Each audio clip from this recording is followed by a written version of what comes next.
No dia de hoje venho mostrar-vos a intervenção de uma candidata presidencial que esteve numa entrevista na CNN com Sandra Felgueiras e em que ela diz que a extrema-direita não quer combater os problemas, não quer reduzir a fatura do supermercado, como ela tanto diz, e eu no dia de hoje venho mostrar-vos porque é que muito do discurso de Catarina Martins, já há muitos anos, tem impedido verdadeiras discussões sobre os temas que interessam às pessoas e é precisamente por isso que o bloco que Catarina Martins fez parte e continua a fazer, já não como secretária-geral, mas que continua a fazer, ou no caso como coordenadora, que é esse o nome que dão ao líder do bloco, digamos assim, e por isso muito do discurso de Catarina Martins tem impedido verdadeiras discussões. E eu venho mostrar-vos porquê e fazer uns comentários ao que é dito.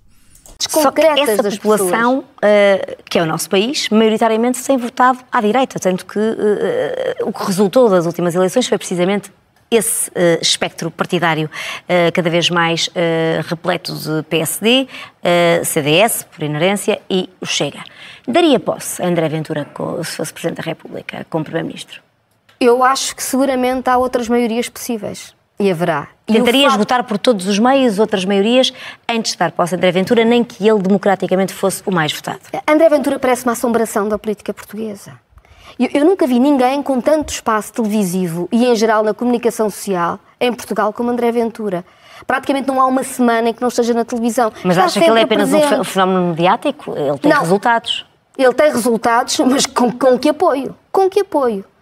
Nem partidos que ganham governos tiveram alguma vez a visibilidade e o apoio que tem André Ventura. Quer dizer, eu acho que é inegável dizer-se que André Ventura vai muitas vezes à televisão, é uma evidência que vai, e é inegável também dizer-se que é um político com maior exposição. Mas quando Catarina Martins diz não há um político nem partidos que foram governo que tenham ido tanto à televisão ou que tenham tanta exposição mediática. Vamos lá ver uma coisa. Luís Montenegro, por exemplo, é governo e está sempre refugiado longe das câmaras. Luís Montenegro não quer ir às televisões. Houve um conjunto de políticos que não estiveram dispostos a fazer o trabalho mediático que André Ventura está a fazer. Portanto, quando Catarina Martins diz nunca houve um político com tanta exposição como o André Ventura, também nunca houve um político com tanta gente a seguir como o André Ventura. E, portanto, é uma evidência que as televisões portuguesas não dão espaço a André Ventura porque André Ventura as conquistou e porque as televisões gostam muito dele.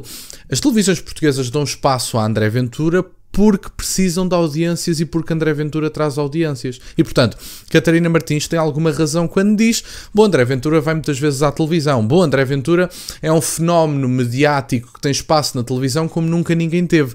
Mas André Ventura também é o político mais seguido nas redes sociais que existe em Portugal. E, portanto, escolha a rede, Catarina Martins, nem interessa qual é que é. E, portanto, nem a política se faz só de seguidores. Eu compreendo isso. Os seguidores são uma coisa boa para um político porque já não precisa de intermediários e fala diretamente com o seu eleitorado e com outras pessoas que possam eventualmente vir a ser o seu eleitorado. Agora, o que também é um facto e que Catarina Martins ignora, no caso dois factos, é que número um, nenhum político esteve disposto a fazer o trabalho mediático que André Ventura está a fazer ao dia de hoje e número dois, não há nenhum político tão conhecido em Portugal como o André Ventura. E, portanto, é uma evidência que as televisões portuguesas depois querem as pessoas mais conhecidas precisamente para terem audiências, quer dizer, enfim, vamos ouvir a segunda parte. André Ventura tem visibilidade permanente e quando alguém o ataca, queixa-se logo. Que horror, sou uma vítima, alguém me fez uma pergunta difícil. É sempre terrível. Não aceita nenhuma pergunta difícil e tem toda a exposição. E isto é um problema. É porque André Ventura decide discutir, por exemplo, burcas em Portugal. E eu, por exemplo, que estive envolvida em encontrar soluções para trazer mulheres do Afeganistão para Portugal, ou que estive com as mulheres do Irão em manifestações contra as imposições que fazem lá às mulheres, nunca vi ninguém da extrema-direita a defendê-las. Portanto, sei que a lei que eles apresentam das burcas não tem nada a ver com a defesa das mulheres. É só para quê? Para haver mais ruído, para haver mais cortinas de fumo. E o Governo aplaude, porque nesse dia há urgências fechadas. Mas André Ventura aí contrapõe e responde-lhe que vocês apoiam, nomeadamente, o Hamas e o Hezbollah e que eles não respeitam os direitos das mulheres. O André Ventura diz uma coisa e o seu contrário e dirá mentiras todos os dias. Mas não me respondeu à minha pergunta claramente. Não lhe daria posse mesmo que ele fosse mais votado? Um governo não é feito por quem é mais votado. É feito por quem tem uma maioria na Assembleia da República. E se a tivesse? Há uma coisa que eu sei. A minha candidatura abre espaço para que isso nunca venha a acontecer. E porquê? Porque eu vou fazer frente a essa ideia. Eu faço frente à ideia de que temos que discutir nos termos da extrema-direita. Eu faço frente à ideia de que é mais importante discutir as burcas em Portugal do que discutir a fatura de supermercado. E como é que consegue inverter esta lógica, que é uma lógica que está, neste momento, a impor-se cada vez mais em toda a Europa? Como é que a Catarina Martins, sozinha, e cada vez com menos apoios daquilo que é visível, vamos ver como é que corre a sua candidatura, como é que consegue virar o ciclo, inverter a tendência? Não faltando. O que eu vejo é toda a gente a desistir. Não se pode desistir e não se pode ter medo. Não se pode ter medo. Quando a extrema-direita fala alto e berra muito, e berra de uma coisa qualquer que é absurda, o que é preciso dizer é: isso é absurdo, isso eu não admito. E agora vamos falar da fatura de supermercado, faz favor, que é isso que está a afligir as pessoas. Eu adoro esta forma de estar altruísta da Catarina Martins, é adorável. Eu tenho aqui vários temas. Sobre a questão de André Ventura ser uma vítima nas televisões portuguesas, ou de se fazer de vítima, é uma evidência que a entrevista que Catarina Martins acabou de dar a Sandra Felgueiras é a prova viva de que nem todos os candidatos políticos são tratados da mesma forma. A Catarina Martins acabou de estar num passeio no parque, não foi apertada de maneira nenhuma. Houve aqui algumas perguntas e Catarina Martins fugiu, e Sandra Felgueiras permitiu que Catarina Martins fugisse, portanto não há aqui grande coisa. Sobre a questão da extrema-direita não querer saber das mulheres e do Bloco de Esquerda ser apoiante de grupos praticantes do terror, basta ver quem financiou a flotilhazita de Mariana Mortágua. Quando vocês virem os financiamentos da flotilha de Mariana Mortágua, parece-me que ficam todos esclarecidos. Sobre a questão da fatura do supermercado e das rendas e do Serviço Nacional de Saúde.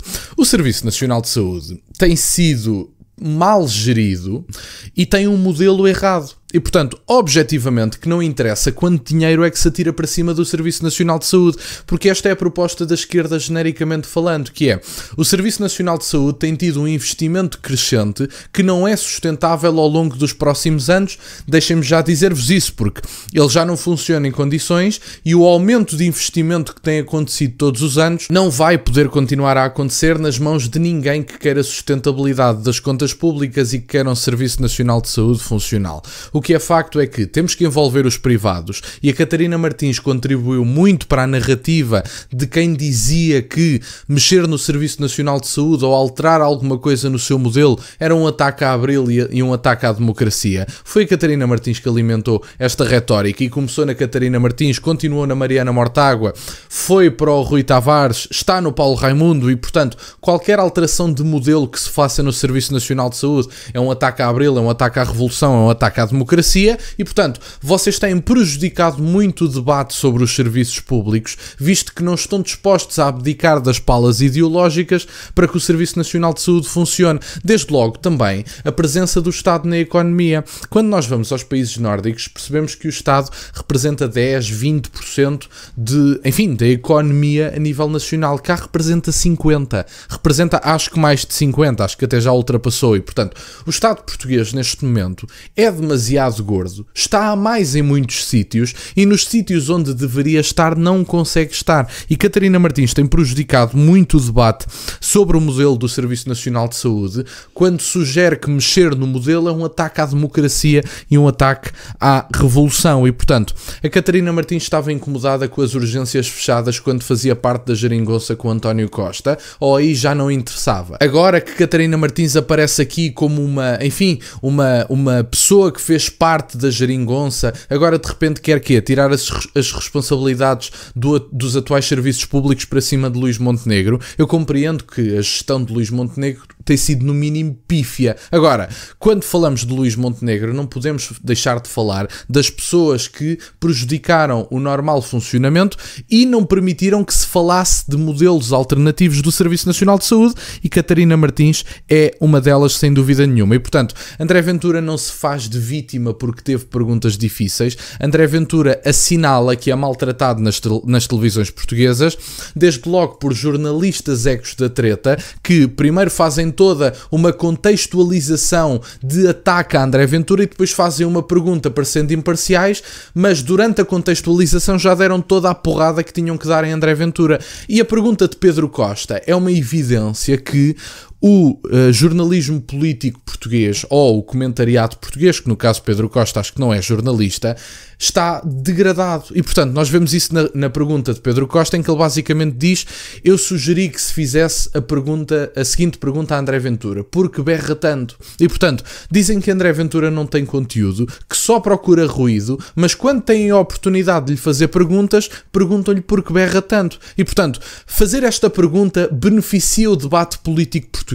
É que não me parece que tenha beneficiado. E, portanto, ninguém perguntou a Isaltino Moraes: explique-nos porque é que esteve preso. E, portanto, essa pergunta não foi feita por nenhum jornalista nem comentador. O episódio mais recente que tivemos foi um deputado do Chega a falar-lhe deste tema, mas nenhum jornalista chegou ao pé dele e perguntou-lhe assim: ó Dr. Isaltino Moraes, agora ganhou novamente a Câmara de Oeiras e, portanto, é presidente da Câmara de Oeiras com uma legitimidade democrática pouco vista no país todo. E, portanto, tem a legitimidade democrática. Mas acha que tem condições para continuar em cargos públicos depois de ter sido condenado pelo que foi? Depois de ter estado preso os anos que esteve? Nunca ninguém perguntou isto a Isaltino Moraes, ninguém perguntou a José Luís Carneiro porque é que tinha um assaltante de crianças com problemas de droga como deputado municipal.